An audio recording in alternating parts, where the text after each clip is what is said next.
1D1 Design Sales. I'm very happy to be here at 1D1 Design Sales, and I welcome Panka Csepregi and Balázs Marton here today, and we are going to talk about this company, this brand, and hopefully we're going to have a nice conversation on the history of the brand and how you get to this point with this company. So my first question is, actually, I know you guys for some time now, and this company, this team actually has some very good vibes. And my first question is, what is your secret? What is the secret behind this group of people, this team? What would you say? 7 years ago, we were working, only two of us, Marton and me, in an old school sport building. The brand started there, and then step by step, every year someone arrived to this team, and let's say that our team was growing in a very natural way. Like, there are families in this team. We have a mother and his two sons working here. It's not a secret that we are a couple together and we have a son. So I think that our secret is the endless trust, that everybody has very good relationship with each other, and also the honesty that if someone has any problem, we are sharing it. Okay, that's very nice. That's actually what I experienced as well. What would you say, Martin? The other important point here is how everyone is working. So the working processes are connected to each other, and everyone know each other pretty well, and how the others are working and the others' working style, so they can work together perfectly in a really good mood. So I think this is another important point that makes the vibe good. Okay. And I'm really happy to hear that this team has a good vibe, because we feel the same. I definitely think so. I'm wondering where the love for water comes to this place. Where did you meet first with water and sailing, and how did this develop to the point when you established a racing sail production company? When I was a kid, I was swimming competitively, and then I gave it up. And I started sailing and surfing. And after several years, I found that I cannot succeed as a sportsman in sailing or in surfing due to lack of money and lack of time and many other things. And then I found out, let's work on this.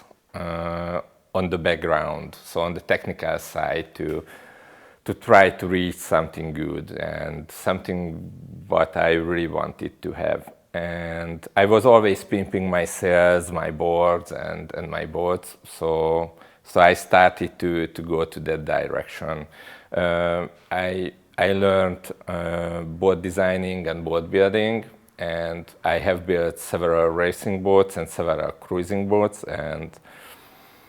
But at the end, I met Giorgio Zuccoli in 1996 at Lake Garda, and that was the point that, okay, I want to be a sailmaker once.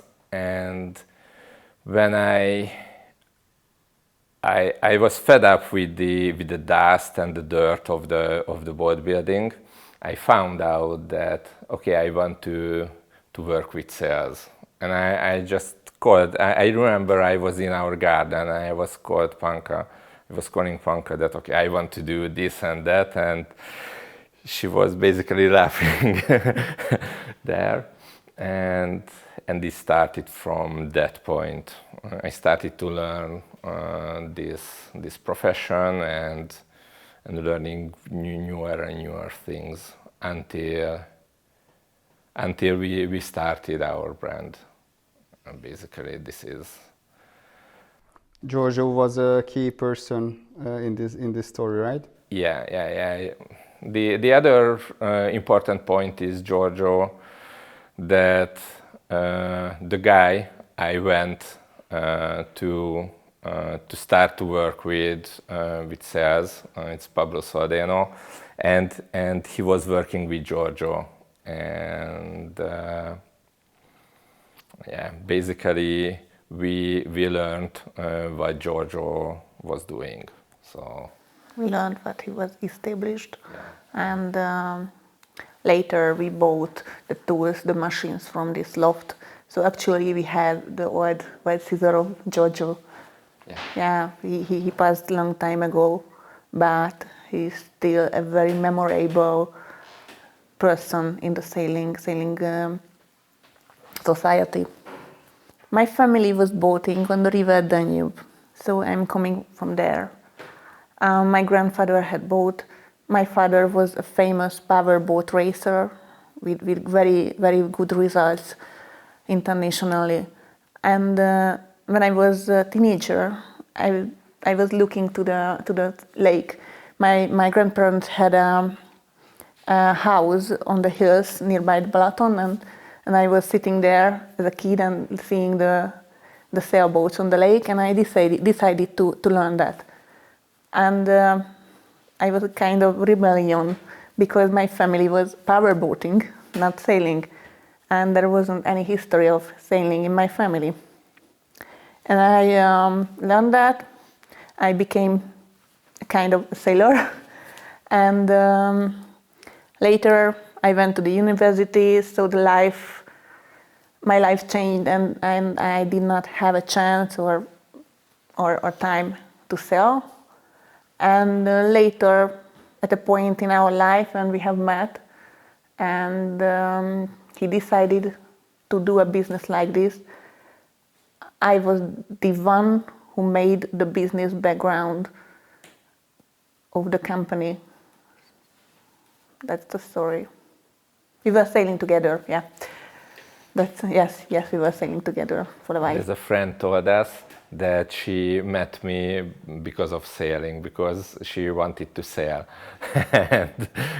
but now we do not sail. That's not true, because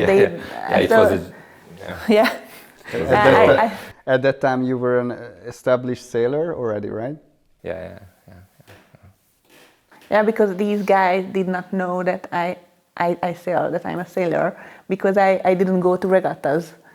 I was only just sailing, so they didn't know me. One Design Sails is specialized in the production of class legal racing sails, especially for catamarans. Why is it so? Why is a catamaran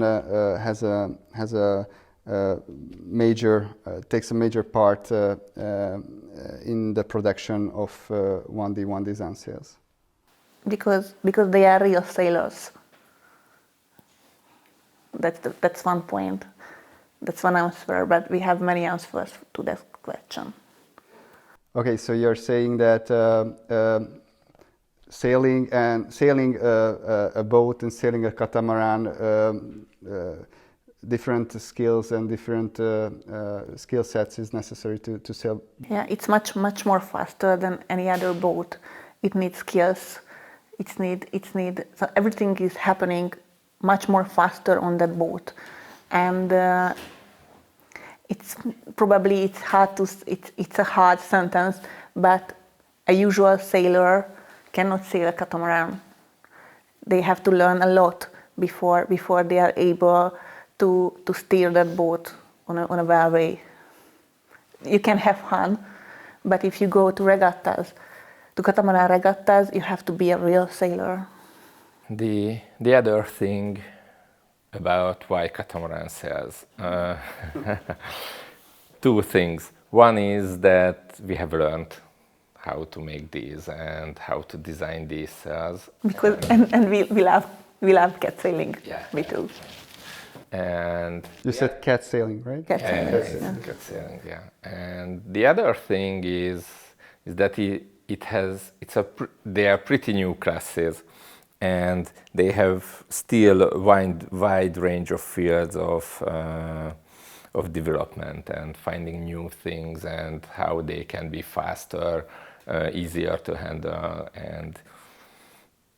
and that is a pretty exciting point, and that is the thing why we joined into foiling classes, because they have these points as well, and this is what moves us forward. And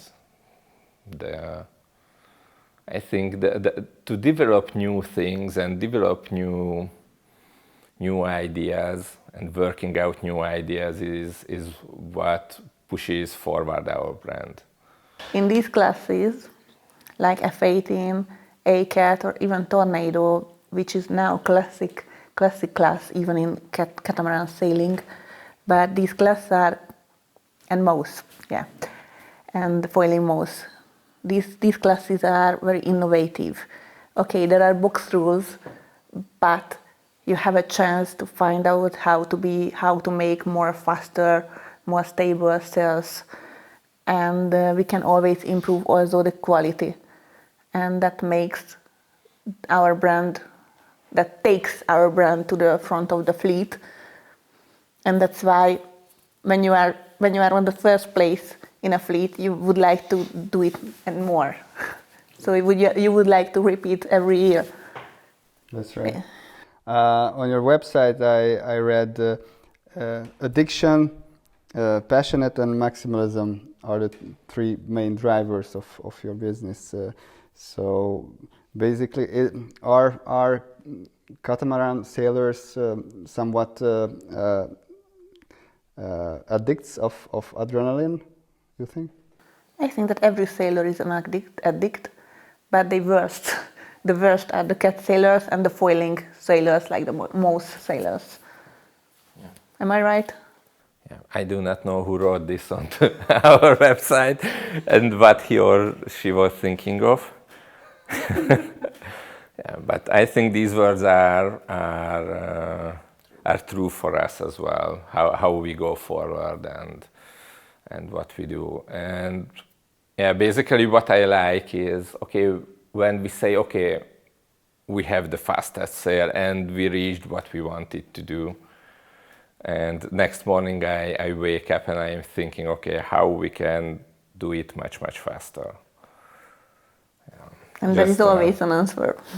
Yeah. Now what we see with the difference of the 2023 and the 2022 sales, huge difference. But it's not public yet. It's not public yet. We are just testing it. But the speed difference and the handling difference is so big that we haven't found during the last years. So it definitely will be a big step forward. We will see during the summer. Of course, we also need partners to do that, because you have an idea. You as a sail designer has an idea. The guys make it on the white table, but we need test sailors who gives good feedback and who are able to feel the difference between one and other sails. And I have to say that there are some people who are also the part of our team, even if we don't meet every day.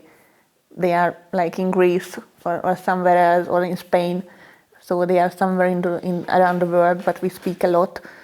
And they are sailing a lot and giving good feedback, because the designer can work from the data he got. I was attacked many times that how you want to do good sales and how you want to sell sales without selling them.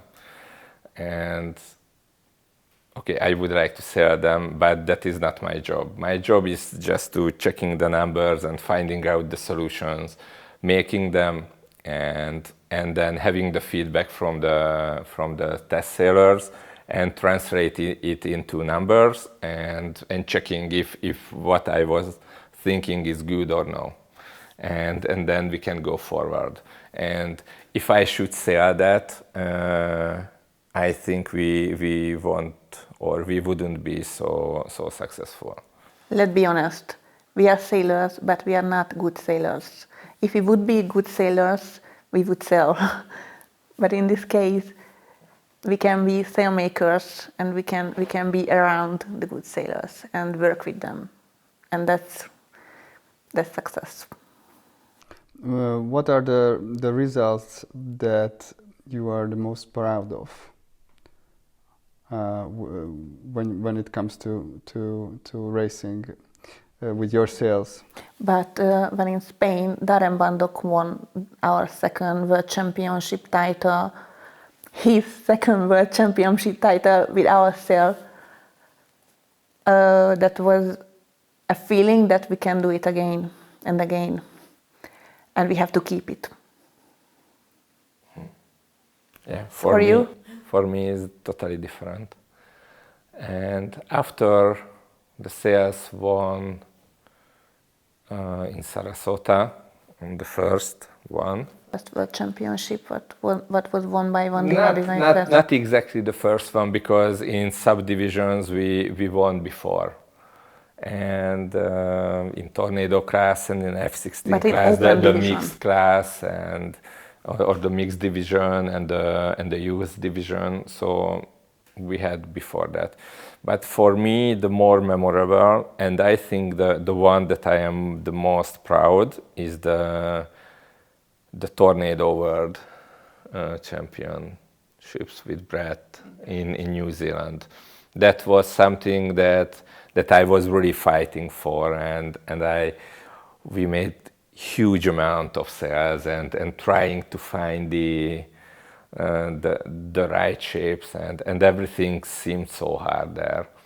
And when they got it with Max, I think that was the most exciting one. I do not drink alcohol, but I remember I was opening a bottle of champagne there. yeah, that is that I really wanted. Last year we did the same, but just to spray to Mitch and Ruben. Previously, during our previous discussions, you mentioned that trust is very important in this particular business. And could you elaborate on that? Why is it so? Why is it so important at this industry? You need trust first to the workers, because I am pretty maximalist, and I really want to be sure that everything is going out from the loft is absolutely perfect and 100% top quality. And we have to trust in them that they can do that, and they do it every single time. The other trust issue is with the testing teams, that we have to trust in them, that the feedbacks that they give us are good ones, and we have to accept that. And this is how we can go forward. Previously, we were trying to test with different guys, and basically I have learned to measure the voice of each guys. I mean, someone says something that is not 100% sure that it is on that way. So that's why we are testing with a really small group of people and with the same people, because we know each other, we know what feedback we will get, we know they know what I want to hear. I mean, I really like the datas and the straight feedbacks, not with tears and everything, just straight infos, and that is what I can use in the analysis, and it is really nicely working with our guys now. From the customer point, buying a set of sails is not a cheap thing, so sometimes it's a very big decision, even for cat sailors, and if they didn't buy 1D sails before, so that's a new choice. They have to trust, okay, but because it's okay when you are buying a new car, you trust to the brand, but our brand is not that old, And our brand is, everyone knows that this loft is a small loft.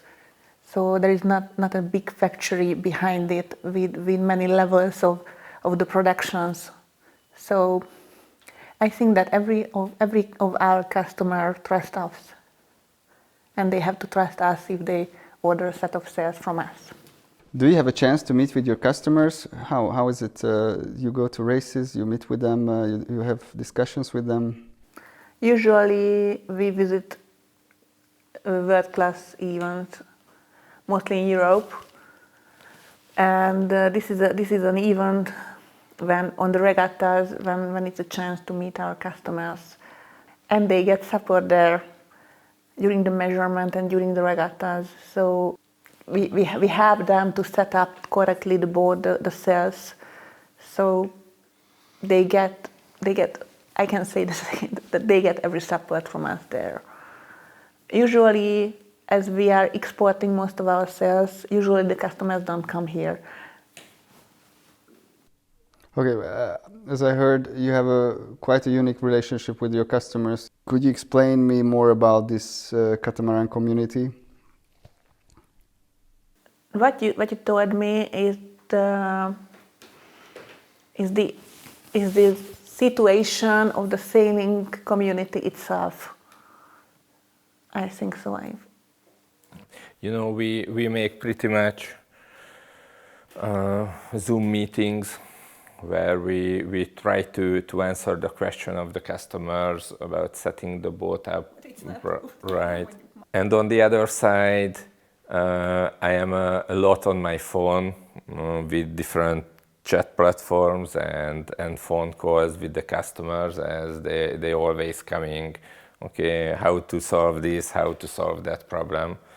So I think that is a modern way of keeping the contact with them and helping them.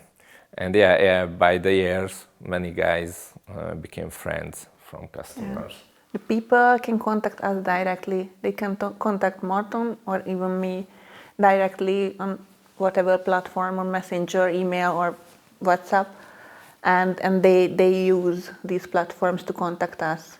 And at this point, I am pretty sure that they see that we are not a spiritless big company when they are speaking with some no-name salesman. They can contact us directly, and we are ready to help them. We have spirit behind this company, and at the point when we are contacted to our customer, they feel it, I'm sure. And the feedback of the customers goes right to the right place, and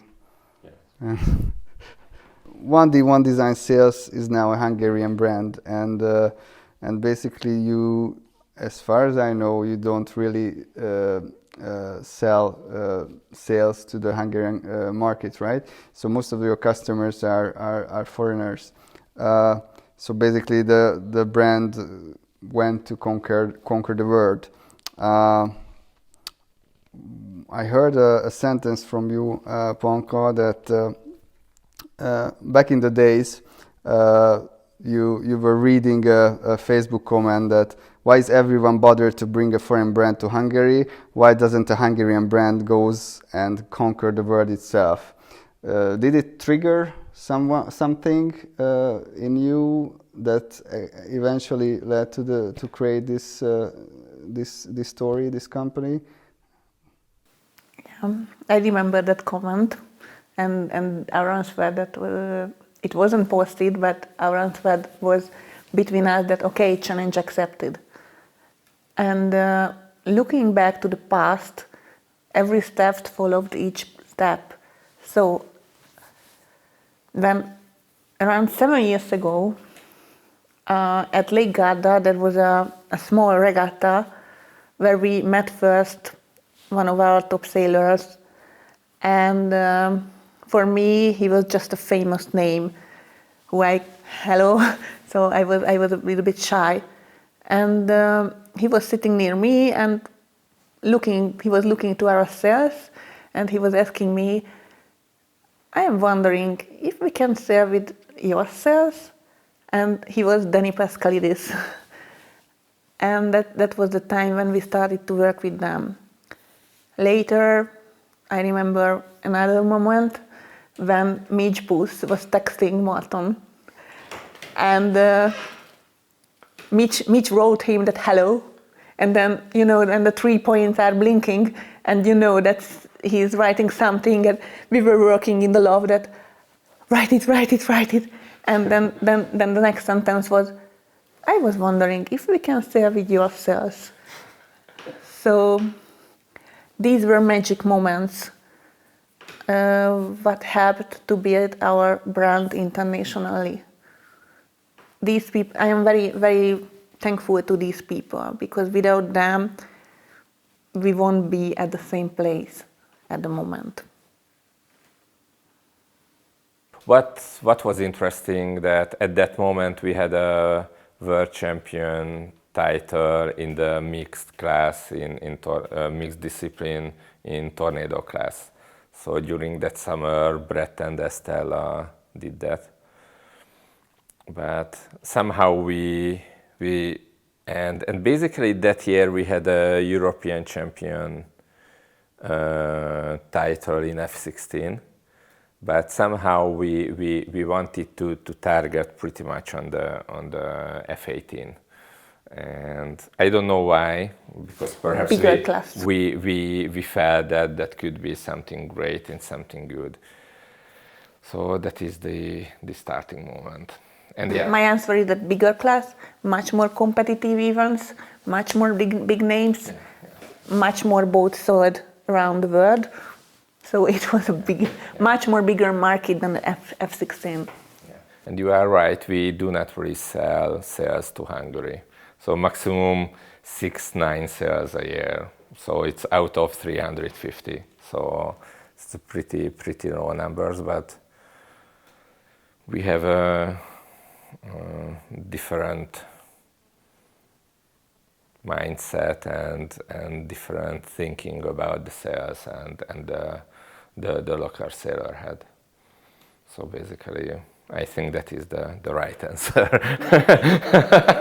That's always strange that we don't have any marketing in Hungary to targeted to Hungary, and it's always strange when someone who I don't know is looking for sales in our loft, in our brand, but most of the sales what we produce to Hungary are for friends or friends of the friends. So they not many people are coming for a cold call. Mm-hmm. So not too many like unknown. Not too many 1D1 design sales can be seen at Lake Balaton. Around 100 or something, not much. But much more around the world. much more. I think that we have around 2,000 sales now around the world. Wow. And can you name some of the countries that you... I was counting yesterday that, we have all the 5 continents. Like, let's go from Australia and New Zealand, then up to Singapore, and then coming to Europe. And Europe, that means all of the country that has a sea or a big lake, so which has active sailing life. And going to the other side overseas, Canada, USA, and some South American countries as well. And we even have some sales in Africa, like in Nigeria or Cambodia. And we have some in Cambodia, but back to Asia. Can you name the ship classes that you create sales for? What are they? What are the classes that you prepare sales for now? The classes, the sail classes, F16, F18, A class, Tornado, Foiling Mouse. These are the main classes. Then we produce some hobby cat sails. Basically all type of hobby cat. All type of hobby cat sails.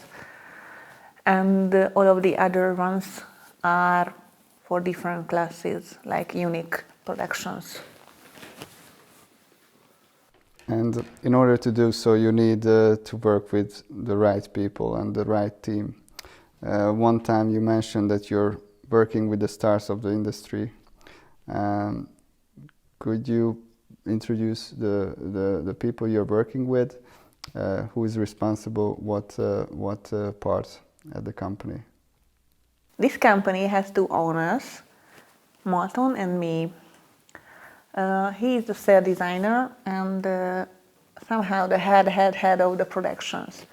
So he decides what to produce and when to produce, and he has an answer to everything in the productions. Then I am dedicated to do the administration on every level, like the invoicing to the marketing. We have György, who is working too in the administration, because I am very alone there, so too much work and I am not enough for that. And then we have Andi. Andi is dedicated to the production of UV covers. She is producing covers for boats made from lycra materials and other like Sunbrella and Weathermax materials.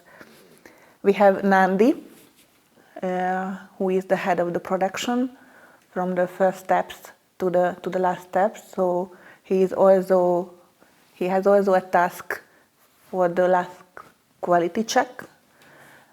We have Barbie, who is the queen of the sewing machines, and definitely she is a queen. And during the last months, she became also an expert in gluing Janakers. And we have Levi. He is operating the plotter machine, and he has also some task into the preparations. So that's the team here. Hello, I'm György from 1D, One Design Sales. I'm responsible for the administration. My task involves handling with orders, both on the customer and on the purchasing side. I find dealing with sales very special and also a typical business area near Lake Balaton. Hello, I'm Barbie from 1D One Design Sales. I'm responsible for all the stitches of the sales, from the panels through the corners until the last small pieces. What is sewn on these sales is made by me. I love gluing Janakers. Hello, I'm Nandi from 1D One Design Sales. I'm the head of production, responsible for every tasks and items during the process of sale making. I manage the last quality check before delivery. Hello, I am Levente from 1D One Design Sales. I run the plotter, what is cutting the panels of the sales. I am also preparing the parts and the details of the sales. My job requires focus and accuracy. Probably many times you heard this question, but do you have what experience do you have in this matter? When people come to you, aren't they surprised that there's a woman who's leading a sales company? So being a woman entrepreneur is a highlighted theme now. So there are many hashtags about that, and for me, it's just doing business. So it's not depending on that I am a woman. Okay, it's another thing when you are a mother to need the business, but I am pretty sure that our customer can understand the situation sometimes when they are calling me on phone, and my son is yelling into the line. But these are just funny moments of life. There were some situations during the last years when I felt that they cannot accept me as a woman. But in this case, I also gave the situation, the task, the customer to another person in the company, and we could manage it. So that's not that point of life when we can make problems. We can get over it easily. Let's go to the target and sell a sale. If they don't need a woman for that process, okay, let's have a man. you heard Mr. Panka. Yeah. Sometimes I got emails that, dear Mr. Panka, because probably that they cannot imagine that I am a woman behind this company. Can you tell me a moment or a story? What was the most memorable and a good memory related to the company itself and the story of the company? It's just a feeling that there are many places around the world that I can visit, and there are some friends who are welcoming us and would give a good meal and a good chat in the evening.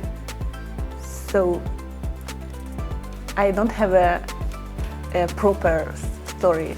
It's just, I can tell you just that feeling that I can be home many places around the world because I would have friends there, because we have friends there. If we go any part of the world, there are some people who are happy about us, that we are there and we are having a good time together. Even if the situation in Hungary is not a perfect situation, I feel that we are living in a bubble and I feel safe. And I am so thankful to my husband, to my business, to my family.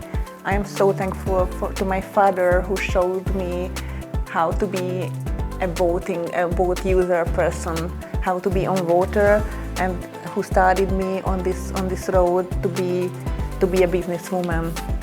And I am so thankful to our customers who has that trust of us. And I am so thankful to our pro sailors who are taking us to the top every year, and the feedbacks we get from them. So I am thankful for my life, for our life. That's a nice sentence to sum up the conversation, and I wish you best of luck in the future for the company and during the races as well. Thank you very much.